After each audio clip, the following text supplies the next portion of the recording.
ఈరోజు Visakha steel plant public సెక్టర్లో కొనసాగాలని ఏదైతే స్టీల్ ప్లాంట్ నిర్వాసితుల ఐక్య సంఘంగా కాంట్రాక్ట్ లేబర్ యూనియన్గా కేంద్ర ప్రభుత్వం స్టీల్ ప్లాంట్ ప్రైవేటైజేషన్ ప్రకటించినప్పటి నుండి అనేక పోరాటాలు చేయడంలో భాగంగా హైకోర్టును కూడా మరి 2 సంవత్సరాల క్రితం ఆశ్రయించడం జరిగింది.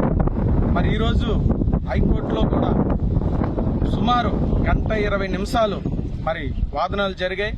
ఈ 1:20 నిమిషాల్లో మరి స్టీల్ ప్లాంట్కి సంబంధించిన కార్మికులు కానీ, కార్మిక సంఘాలు కానీ, నిర్వాసితులు కానీ ఎవరిని సంప్రదించకుండా ఊరికినే గవర్నమెంట్కి సంబంధించిన లాయర్లు ఏదో పత్రాలు చూపించి ఈరోజు ఈ కోర్టుని మిస్గైడ్ చేసే వాతావరణం తీసుకురావడం జరిగింది.